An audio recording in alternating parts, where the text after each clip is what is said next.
Aujourd'hui, les délégués des 54 pays se réunissent pour mettre les derniers points sur l'ordre du jour à soumettre au chef d'État lundi et mardi.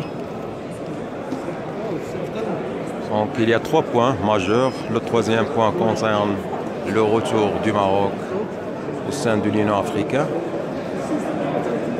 Comme vous voyez, ça bouge. Il y a plein de délégués. Malheureusement, le Maroc n'a pas de délégué puisqu'il ne fait pas encore partie de l'Union africaine. On a constaté aussi que les délégués de l'Algérie et de l'Afrique du Sud essayent de convaincre leurs homologues sur un éventuel report du vote concernant le retour du Maroc,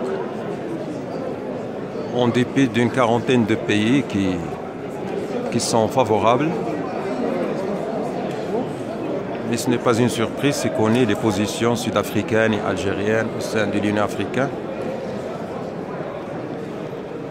Il faut juste rappeler que l'absence du Maroc leur a donné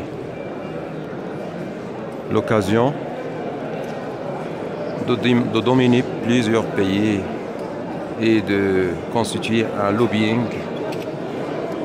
de plusieurs années, mais surtout depuis 2005-2006, donc depuis une décennie, quand les relations maroco-sud-africaines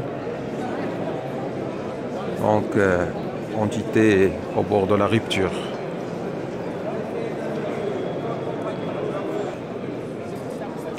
Tout ça, c'est des délégués des pays. C'est une pause entre 2 réunions. Des réunions marathoniennes qui ont commencé à partir de 7 h du matin, comme vous le voyez.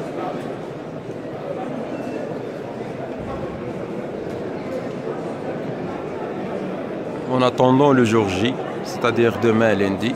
Et là, voici une photo pour les fondateurs de l'Union africaine, comme vous le voyez. Feu Sa Majesté Hassan II, au milieu de ce tableau.